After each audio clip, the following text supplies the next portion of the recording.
Gente abençoada, vocês querem ouvir a voz de Deus? A voz de Deus vai curar vocês. Receba o Espírito Santo em sua casa. Não deixe de ouvir a palavra. Em nome de Jesus. Deus seja louvado nesta noite, nesta oportunidade. Estou grato a Deus por poder estar aqui na qualidade de servo. É fato que eu sinto o peso da responsabilidade, mas eu estou convicto que Deus irá falar contigo nesta noite. Quero com todo carinho externar a Deus a minha gratidão pela oportunidade, louvando a Deus pela vida do digno pastor Rony. Conheço o pastor há quase 10 anos. Eu fiz 30 anos esse ano, mês de março. Primeira vez que eu estive nessa igreja não era aqui. Eu acho que eu tinha uns 21, 22 anos. Louvo a Deus pela vida da pastora Lourdinha. A primeira vez que eu tive, o pastor Rony olhou para mim, me levou lá na casa dele e me abençoou. Falou: vou te dar um terno. Falei: amém, glória a Deus. E essas coisas, irmão, a gente não esquece, né? Então Deus seja louvado. Deus seja louvado pela vida do pastor Rony. A última vez que eu tive aqui, o pastor Rony, Deus usou ele. Estava eu e minha esposa, a gente não tinha filha. Ele falou assim: ó, Deus vai dar um menino para vocês. Deus vai levar vocês para outro lado. Aí Deus nos deu um menino e levou nós lá para o sul do Brasil, Santa Catarina. Estamos ali até a segunda ordem de Deus, fazendo a obra do Senhor. Louvo a Deus pela vida da minha esposa, o meu filho, John Lucas. Quem trouxe a Bíblia Sagrada, por caridade, pegue a sua Bíblia e direcione no texto que se encontra no Evangelho de Jesus Cristo, segundo escreveu Mateus, capítulo 14. Mateus, capítulo 14, parágrafo de número 22, verso 22.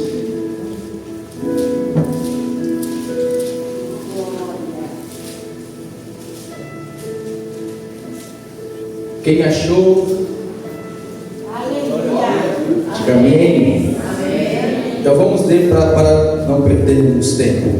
E logo ordenou Jesus. Quem ordenou? Jesus. E logo ordenou Jesus que os seus discípulos entrassem no barco e fosse adiante dele para o outro lado, enquanto despedia a multidão. E despedida a multidão, subiu ao monte para orar à parte. E chegada já a tarde, estava ali só.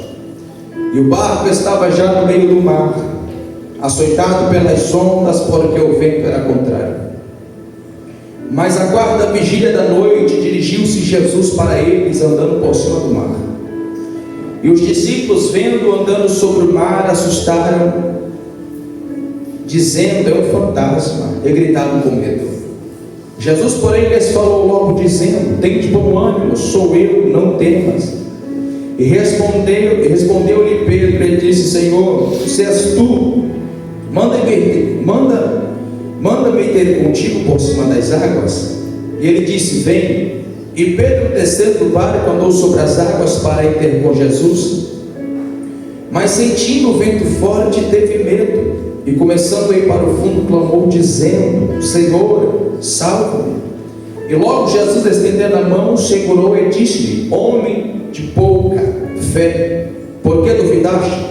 E quando subiram para o barco, acalmou o vento. Então aproximaram-se os que estavam no barco e adoraram-no, dizendo: és verdadeiramente o Filho de Deus.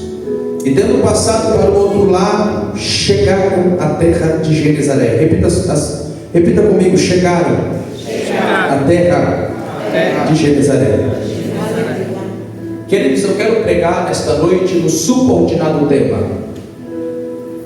atravessando a tempestade e alcançando o propósito. Repita comigo: passando a tempestade e alcançando o propósito. Então preste atenção. O texto, igreja, a qual eu fiz menção, de fato é conhecido de todos que estão aqui, acredito.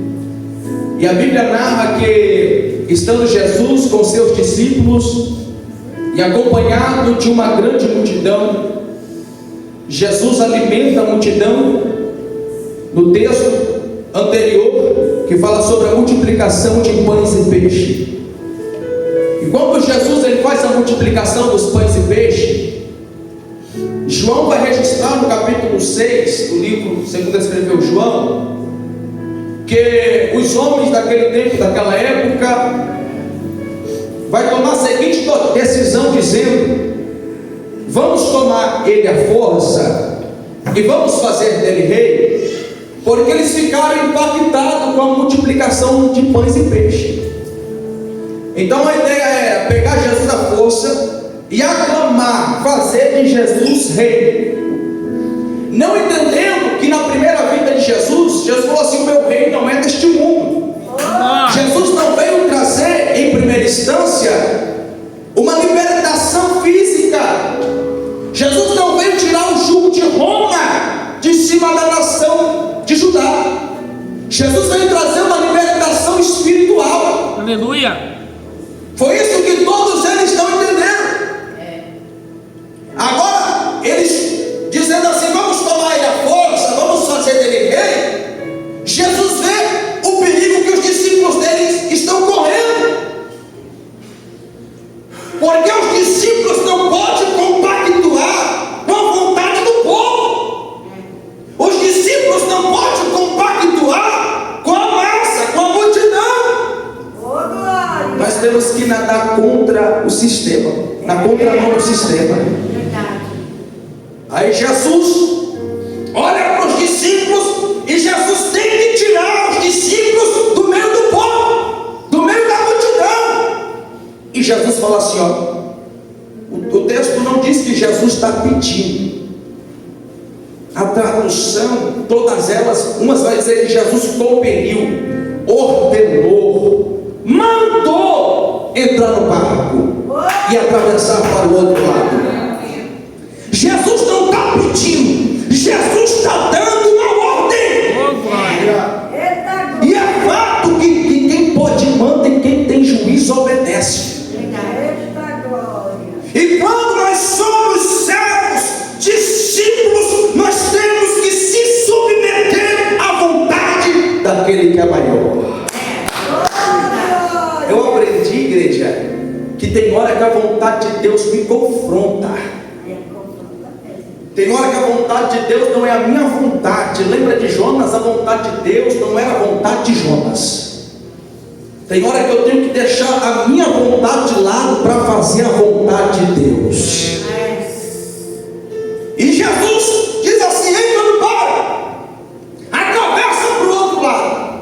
Os discípulos entram no barco para atravessar para o outro lado, para outra banda do mar. Jesus se volta para a multidão.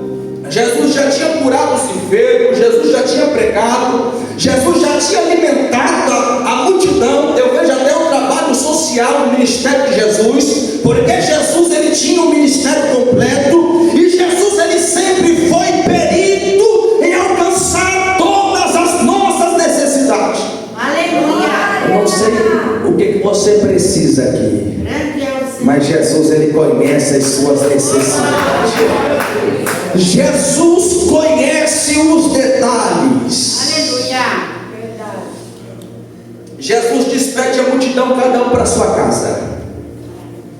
Aí quando Jesus despede a multidão, Jesus sobe no monte para orar à parte. Caindo a tarde, Jesus está no monte. Mas nessas alturas, os discípulos já estão no meio do mar, sendo açoitados pelas ondas, porque o vento era contrário.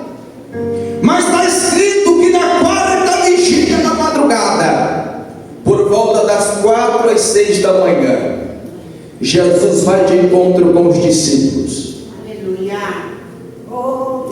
E Jesus vai de encontro dos discípulos, quebrando o sistema. quebrando o protocolo, e Jesus vai andando por cima do mar, por cima das águas. E está escrito que os discípulos vendo o Senhor, eles não o reconhecem, eles não o identificam, e eles ficam com medo e gritam: é um fantasma. Aí Jesus diz: não temas, sou eu. Pedro disse: se for o Senhor mesmo, manda eu descer do barco, manda eu ter contigo por cima das águas. Jesus diz assim: vem. Pedro desce do barco, anda por cima do mar, mas sentindo a força do vento, Pedro vai sentir medo, temor e dúvida e começa a afundar. Quando ele começa a afundar, ele clama: tem de misericórdia. Jesus estende as mãos, sustenta Pedro, porque tem pessoas que estão aqui nesta noite, porque Jesus tem te sustentado. Sustentando Pedro, Jesus volta para dentro, vai para dentro do barco, e está escrito que o mar se acalma. Houve-se bonança. Os discípulos dizem assim: verdadeiramente Ele é o Filho de Deus. Quando acalma o mar, a tempestade, está escrito que eles chegaram do outro lado. E essa palavra, irmãos, chegaram, tem um peso muito grande, porque não é todo mundo que vive isso. Nós estamos vivendo uma realidade de muitos que sonham, muitas pessoas que muitas das vezes têm projeto, mas não conseguem chegar onde Deus tem para ele e para ela. Verdade. Nós estamos vivendo uma realidade de muitos que estão nadando e morrendo na praia. Mas Deus, Ele tem algo para você nessa noite. Deus, Ele quer que você chegue aonde Ele determinou que você chegaria. E muitas das vezes nós não entendemos os planos de Deus, e nós achamos que para chegar onde Deus quer que nós chegue, nós precisamos dar um jeitinho brasileiro e fazer uma manobra, mas não é assim. É do jeito de Deus, é na direção de Deus, é como Deus quer. A promessa de Deus estava sobre a vida de Abraão e Sara. Tardou a promessa, Sara falou assim: ó, vamos dar um jeito. Deita com minha serva Agar, e ela vai ter um filho, o filho vai ser meu. Mas a promessa estava sobre a vida de Abraão e Sara. Eu estou pregando para pessoas aqui, Deus está dizendo assim: não precisa dar jeito. Você se acha improvável, você não vê saída. Talvez você está igual o povo em Bihairote. Quando Moisés sai do Egito com o povo e vai para o deserto, se depara com o mar vermelho, de um lado montanha, do outro lado montanha, e atrás vem vindo o faraó com seu exército.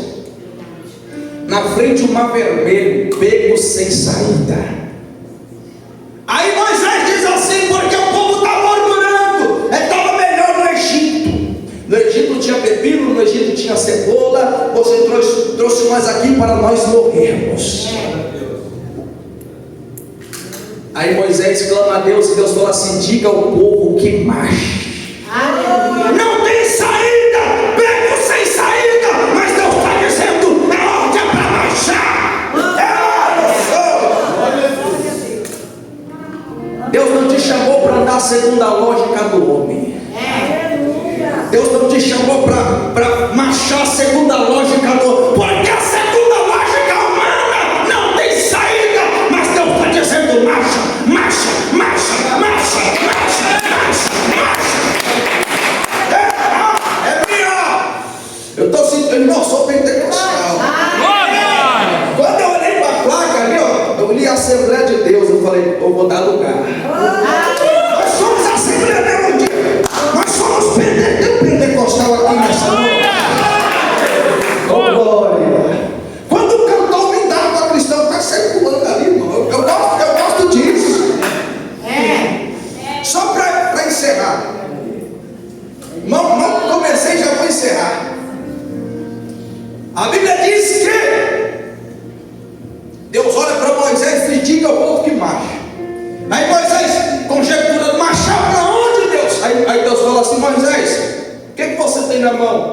cajado, toque nas águas. Deus estava dizendo para Moisés: Moisés, você não está vendo saída, mas tudo que você precisa já está nas tuas mãos. Deus está dizendo para alguém aqui nessa noite: tudo que você precisa já está nas tuas mãos. Eu recebo, meu Deus. A autoridade está nas tuas mãos. Tem fé, então vai ter milagre. Tem azeite, então vai ter multiplicação. Tem 5 pães, 2 peixes, então vai ter alimento para a multidão. Deus está dizendo: tudo que você precisa já está na mão, já está na mão, já está. Quem acredita nessa palavra? Irmãos, tem hora que Deus vai trabalhar com aquilo que nós não temos, mas tem hora que Ele vai trabalhar com aquilo que nós temos. Lembra das 10 virgens? As que foi, era aquelas que tinham azeite, as que não tinham ficou. Quando a viúva perdeu o marido, foi na casa do profeta, o profeta falou: o que você tem na sua casa? Não tem nada, acabou tudo, mas tem azeite. Se tem azeite, tem milagre. Aleluia. Jesus muitas das vezes olhava para as pessoas e dizia: opa, tem fé. Se tem fé, tem milagre. Se tem fé, tem milagre. Redobre a atenção, irmãos. A Bíblia diz que eles chegaram. E eu quero tirar algumas lições desse texto aqui nessa noite. A primeira lição é que Jesus ordenou, Jesus compeliu, Jesus deu uma ordem para que eles fossem. Jesus deu um norte. Jesus, Ele deu um norte para a tua vida aqui. Deus fez promessa a Abraão em Gênesis capítulo 12. Fez promessa, mas deu direção. Deus deu mensagem para Jonas, deu mensagem, mas deu direção. Atos 16, Paulo, o coração ardendo com missão, tendo ir para mim, se a Bitina é pedido pelo Espírito Santo, desce a Trode, vai dormir, e em Trode ele recebe uma direção do Divino Espírito Santo. Deus tem direção para a tua vida aqui nesta noite. A primeira lição é a direção. E a Bíblia diz que quando eles estão direcionados por Jesus, na quarta vigília da madrugada, a Bíblia diz que as ondas são contrárias, o vento se levanta. E quando eu li isso, eu comecei a interrogar o céu. E eu falei: Jesus, o Senhor deu uma direção. Jesus, o Senhor mandou os discípulos entrar no barco. E por que as ondas são contrárias? Porque os ventos estão se levantando. Aí Jesus me deu a segunda lição do texto. E Jesus falou comigo dizendo: quem disse que a minha direção vos isenta de passar por luta? Quem disse que a minha direção vos isenta de passar por tempestade e vendavais? Eu estou pregando para pessoas que estão na direção certa, mas você está se perguntando: por que tanta luta? Por que tanto vento? Por que tanta prova? João capítulo 11 diz que Jesus era amigo de Marta, Maria, Lázaro, e Jesus amava eles.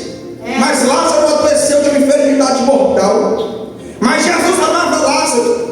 Não é só porque Jesus ama Lázaro que isso isenta Lázaro de ficar enfermo. Jesus falou assim: essa enfermidade não é para a morte, mas é para a glória do Filho de Deus.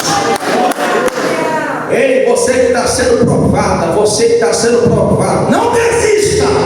Se você está debaixo da direção, o vento pode bater, as ondas podem bater, o inimigo pode se levantar, mas aquele que te deu a direção se responsabiliza. Se responsabiliza. Glória a Deus. Deus usou o profeta para falar comigo, com a minha esposa, e Deus falou assim: ó, vocês vão chegar. E eu estou convicto disso. Falou: vocês vão chegar, mas os degraus são de lágrimas. E eu entendi que para nós chegarmos onde Deus quer que nós cheguemos, e para nós galgarmos alguns patamares, alguns degraus na presença do Senhor, é muita luta.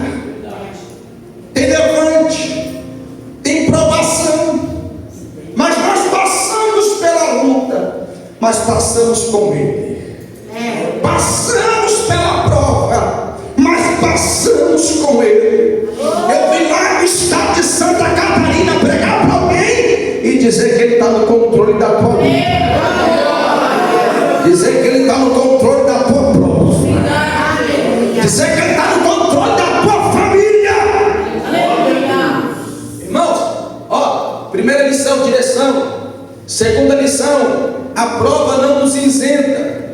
A direção não nos isenta de passarmos pela prova. Evangelista, e qual que é a terceira lição? A terceira lição é que quando nós estamos direcionados, Deus sempre vai intervir. Deus sempre vai agir. A Bíblia diz que na quarta vigília Jesus chega. Jesus intervém. Quer que eu conte um segredo para você? Não, eu vou contar. Não é toda prova que tem intervenção divina. Não é toda luta que Deus vai intervir. Não é toda tempestade que Deus vai intervir. Prova para mim, evangelista. Lembra de Jonas? Jonas, quando entrou na embarcação, sentido contrário, o vento bateu, a tempestade bateu. Deus não interviu naquela tempestade até que Jonas bateu no peito e falou assim: eu assumo o berro, eu assumo responsabilidade. Tem prova, tem evento na nossa vida que só passa quando nós assumirmos a responsabilidade da direção, do ministério, daquilo que Deus nos confiou. Tem prova e tem luta que nós pegamos com as nossas mãos. Só que como os discípulos estão debaixo de uma direção, Jesus vai intervir. Jesus chega. E evangelista Felipe, como Jesus chega? Jesus chega quebrando o protocolo, andando por cima do mar. Jesus chega quebrando o protocolo, andando por cima das águas. Aí eu falei com Jesus, Jesus, o que amedronta os discípulos, meu Jesus, é as ondas, é o mar. Aí Jesus falou assim comigo: filho, aquilo que amedronta os discípulos, aquilo que apavora os discípulos, eu estou andando por cima. Aquilo que está assombrando os discípulos, Jesus está dizendo assim: eu estou por cima. Eu vim pregar para alguém nessa noite e dizer que Jesus está por cima daquilo que está escrito. Eu vim pregar para alguém nessa noite e dizer que Jesus está por cima da tua prova. Jesus está por cima da depressão. Jesus está por cima da ansiedade. Jesus está por cima do câncer. Jesus está por cima. Eu não sei o que tem te assombrado. Eu não sei o que tem tirado as suas noites de paz, de sono. Mas o que eu sei é que o meu Jesus, o meu Jesus continua por cima. Continua por cima. Ele está por cima da tua prova. Ele está por cima do desemprego. Ele está por cima da crise. Irmãos, eu sou ousado. Quando eu entrei esse ano, eu falei: Deus, chega, não aceito mais. Não aceito, eu quero romper. Aí quando foi esse ano, eu recebi uma proposta. Glória a Deus. Uma equipe que trabalha no escritório em São Bernardo do Campo, composto por advogados, juízes e empresários. Falou assim para mim: evangelista, você é um jovem que viaja o Brasil todo, vem trabalhar conosco. Vem trabalhar que nós vamos te apoiar. Recentemente eu falei assim: amém, glória a Deus. É assim que Deus faz, irmãos. Quando Deus quer fazer, Ele te coloca entre os príncipes dessa nação, dessa terra. Você está entendendo? Deus, Ele quer honrar pessoas aqui nesta noite. Deus, Ele quer exaltar sua cabeça, mas você não está entendendo porque essa prova, essa luta, essa perseguição, irmãos, para nós chegarmos onde Deus quer que nós cheguemos, vai ter perseguição mesmo, vai ter provação mesmo, vai ter luta mesmo, mas vai ter intervenção. Olha que profundo. Quando Jesus chega, os discípulos vê aquele ser andando por cima das águas, em vez de eles falarem assim: Jesus, eles não falam Jesus, eles falam o quê? É um fantasma. Aí eu perguntar para Deus, eu falei: Deus, o Senhor se apresenta e os discípulos não não reconhece. Aí eu fui ler a Bíblia, eu entendi, irmãos. Uma coisa é você enxergar alguém à luz do dia, à luz da lâmpada. Outra coisa é você tentar enxergar alguém de madrugada, no meio de uma tempestade, no meio do mar. Aí Jesus falou assim comigo: filho, muitas das vezes no meio da luta, tem pessoas que não conseguem ver Deus. No meio da nossa prova, no meio da nossa tempestade, nós não conseguimos ver Deus, e Deus está agindo, Deus está trabalhando.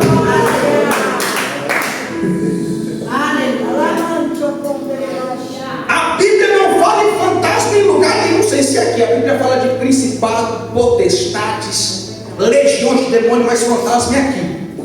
E nesse texto aqui, fantasma é algo que não existe. Aqui não existe. Porque Jesus e os discípulos estão vendo um fantasma.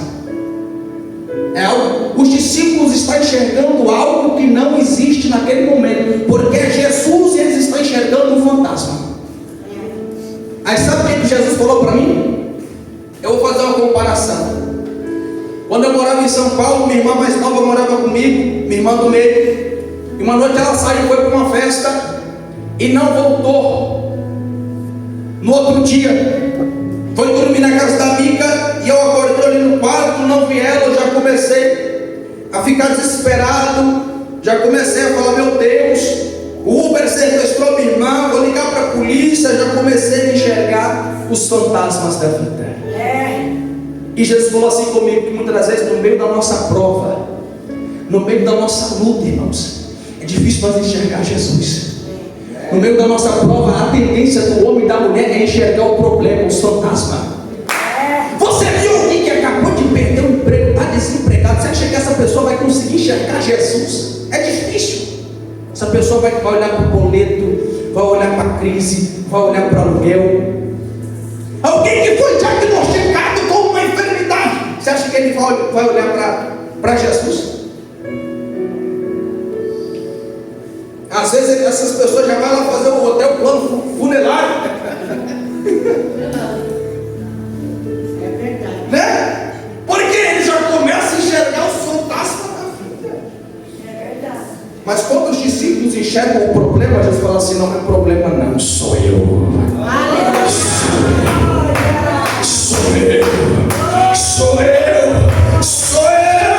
Eu que estou agindo, eu que estou no controle da tua família. Eu que estou no controle. Aleluia. É um fantasma, não é? Sou eu. Aí Pedro, irmãos, Pedro era sanguíneo, impossível. Eu tenho esse temperamento, irmãos, eu sofro com isso. Porque a pessoa sanguínea, quando vai ver, ele já falou. Né? Oh, Senhor, só Deus. Só misericórdia, minha irmã. Só misericórdia. É verdade. Aí Pedro diz assim: Senhor, se for o Senhor mesmo, manda ele descer do barco, manda ele ter contigo por cima das águas. Aí Jesus diz assim: vem. Pedro desce do barco, começa a caminhar por cima do mar, Oh, glória. em direção a Jesus. Mas está escrito que quando ele sente a força do mar, quando ele sente a força do vento, ele sente medo, ele sente temor, e ele começa a afundar, porque a dúvida toma conta do coração de Pedro. Aí eu pude entender, irmãos, porque nós somos pentecostais e nós costumamos espiritualizar tudo. Se fosse antigamente, há 10 anos atrás, eu já ia falar: e Satanás aí passou a rasteira em Pedro. Não foi o diabo. A Bíblia diz que foi os sentimentos, a dúvida, o medo. Porque muitas das vezes os nossos maiores inimigos são os nossos sentimentos. Por isso que quando Gideão foi para a batalha, Gideão falou assim: que os covardes e medrosos voltem atrás. No Getsemane, a Bíblia diz que Jesus sentiu uma profunda angústia e medo, porque os nossos maiores inimigos são os nossos sentimentos. O diabo não pode barrar você, o único que pode barrar você é você mesmo. É, Deus. É a dúvida, é o medo, são os seus sentimentos. Deus está dizendo para alguém aqui: toma cuidado com a dúvida. te chamando, eu estou te convidando para viver o sobrenatural. Glória.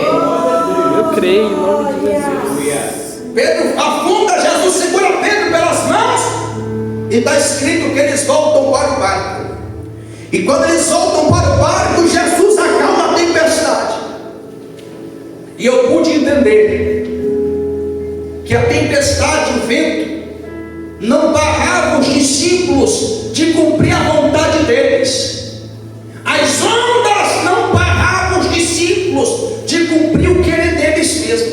As ondas, os ventos, barravam os discípulos de executar a vontade de Jesus.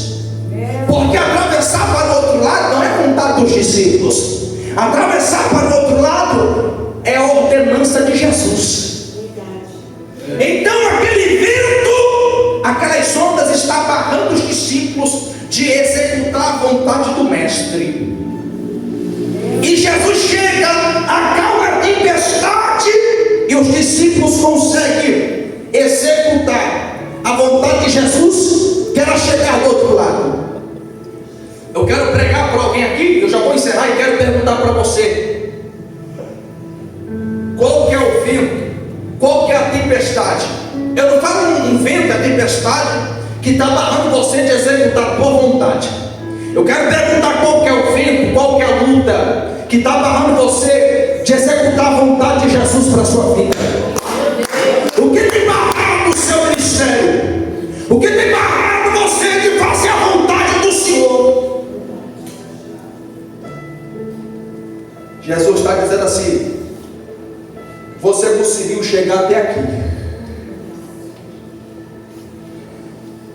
Daqui para frente eu tomo o controle. Deixa eu imaginar. Os discípulos conseguiram remar até o meio do mar.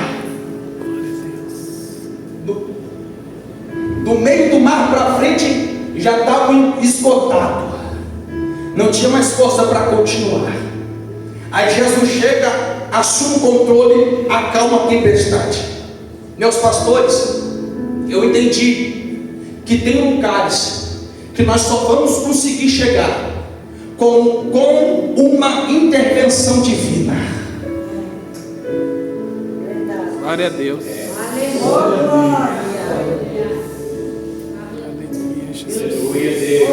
Herodes mandou prender a Pedro, mas Deus tinha algo com Pedro na terra. Aí Deus falou: o homem tentou para Pedro, aí Deus enviou o anjo na prisão. Porque nós conseguimos chegar até certo ponto. Tem hora que tem que ter uma intervenção do céu. As nossas forças só vão até um certo ponto. Tem hora que nós temos que lutar com a força de Deus. Eu estou sentindo uma graça. Lembra de Elias? Elias estava esgotado e correu para o deserto. Deus pode me matar, não tenho força. O anjo veio com o pão tirado da brasa e água, come e bebe. A tua caminhada não termina aqui. Eu não sei que fermento tinha naquele pão, mas só sei que com a força daquela comida Elias andou 40 dias e 40 noites. Era Deus dizendo para Elias: Elias, eu estou te sustentando. Com as suas forças você não consegue, mas hoje eu te alimento. Hoje eu te alimento, hoje eu te dou força para prosseguir.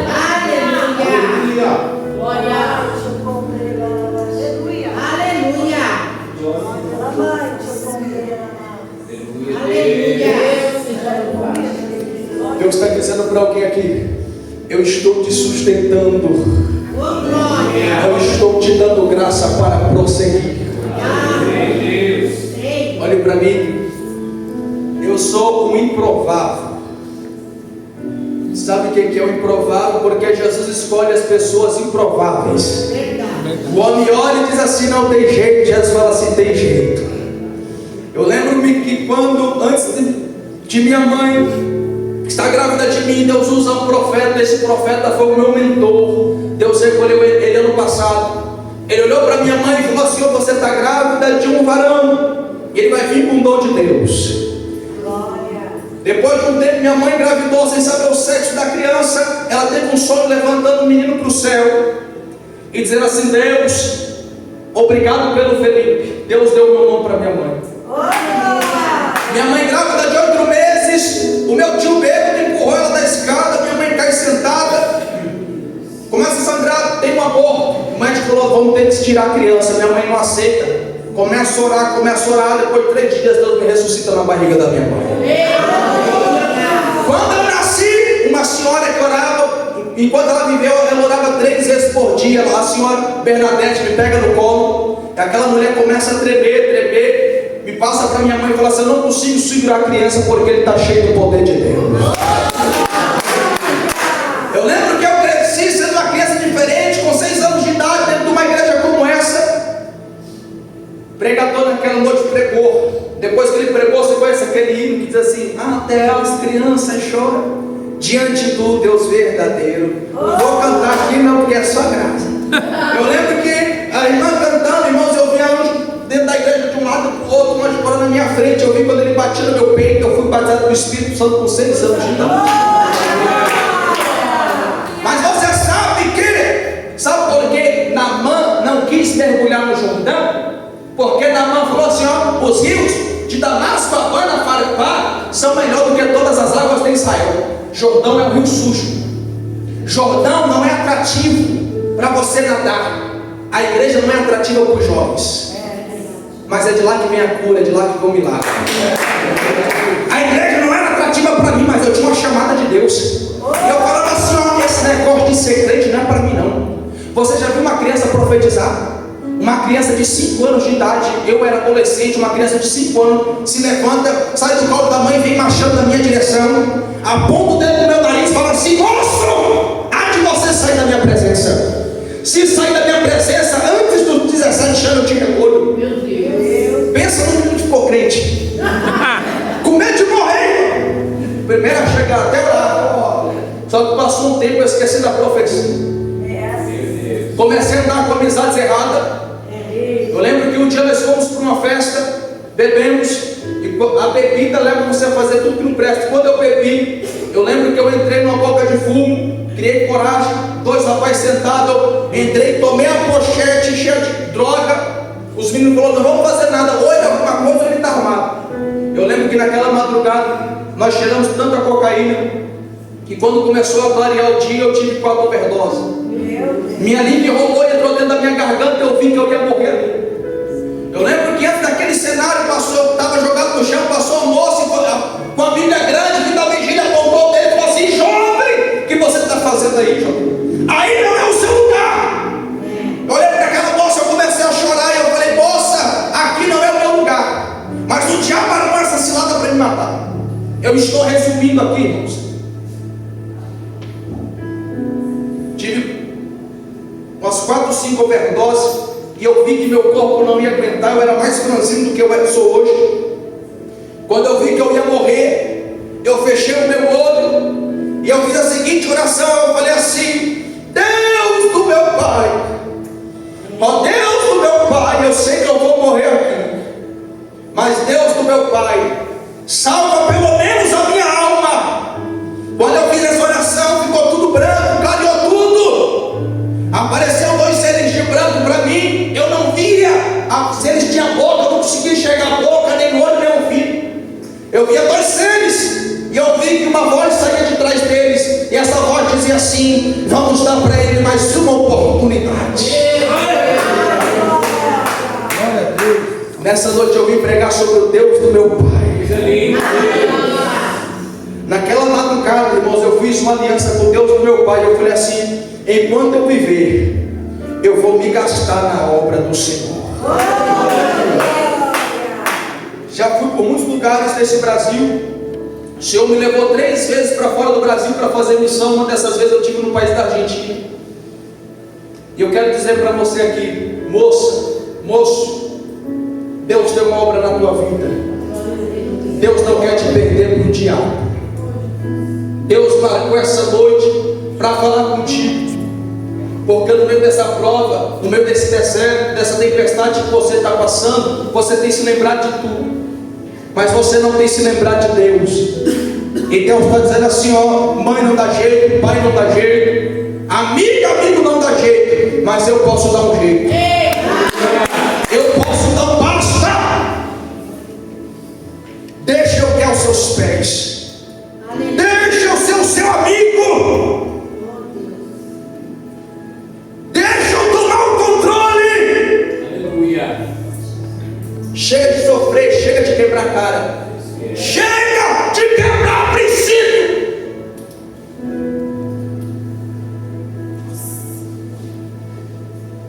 A Bíblia diz assim: eu honro os que me honram. A gente acha que nós vamos viver uma vida de qualquer jeito e vamos receber a honra de Deus. Daniel capítulo 1 versículo 8, Daniel decidiu não se corromper. Eu tive no estado do Bora lá com o pastor Aparecido Rocha. Conhece? Ele, Aparecido Rocha, que me trouxe pela primeira vez. Aparecido falou assim para mim lá no Paraná: Felipe, você está chegando em um nível da sua vida que não dá para errar mais, que não dá para vacilar mais, porque por causa de um erro podemos colocar tudo a perder família, ministério, muitas vezes até mesmo a salvação. Eu estou pregando para pessoas aqui que você chegou em um nível que não dá para vacilar mais. Se você erra aqui, talvez você não pague uma consequência tão grande, mas se você erra aqui, a consequência é cara. Por isso que o diabo tirou Jesus de lá de baixo do deserto e colocou Jesus lá em cima e falou: Jesus, é lá em cima. Se você é filho de Deus, lança-te daí para baixo, porque errar lá embaixo é uma consequência, agora errar lá em cima é outra. Lança-te daí.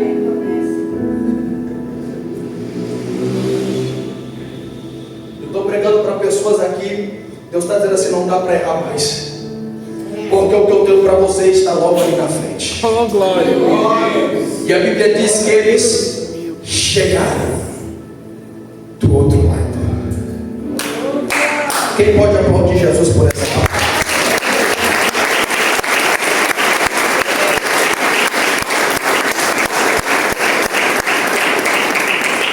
Eu quero perguntar se tem alguém porventura que quer entregar sua vida para Jesus hoje, que quer reconciliar com Jesus hoje, que quer servir ao Deus do meu Pai.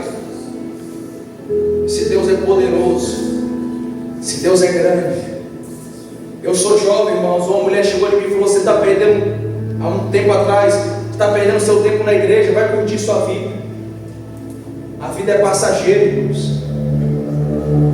A vida passa depressa. Esses dias eu estava com 20 anos pregando aqui, ó, 20 anos, hoje eu estou com 30, daqui a pouco eu estou com 40. Eu quero ir para o céu. Eu quero ir para a glória. Eu contei aqui com toda humildade e simplicidade que eu tive essa proposta do juiz. Eu falei assim: eu vou orar, né? Vou pensar, vamos ver o que vai acontecer. Os advogados, por enquanto eu estou só na obra, mas meu coração está na obra de Deus. Se fosse outra pessoa, já tinha abraçado, falar em dinheiro. Não é verdade? Deus, Ele tem algo para você aqui nesta noite. Cadê você que quer entregar sua vida para Jesus? Dê um sinal com suas mãos. Todo mundo aqui é cristão, é crente. Amém? Jesus, Ele tem cura para algumas pessoas que estão aqui. Eu vim aqui debaixo de fé e de autoridade nessa noite. Eu quero orar pela sua vida. Você vai ficar sobre os seus pés agora. E eu quero dizer para você que está enfermo aí: pastor, eu posso orar? Se a enfermidade for alcançável, coloque a mão sobre a enfermidade. Se é ansiedade, depressão, coloque a mão sobre o peito. Se tem causa na justiça, abre a mão e pega a causa aí agora. Pega a causa, pega. Você vai apresentar essa causa a Jesus aí agora. Causa na justiça, pega a causa. Enfermidade, coloca a mão sobre a enfermidade. Você também precisa de uma porta de emprego, não ser um milagre, mas você vai abrir com um ato de fé para a sua mão que você vai receber. Você precisa de um milagre, de uma bênção, abra a mão. Você precisa de uma libertação de um vício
Deus de abençoar a vida desse jovem pregador.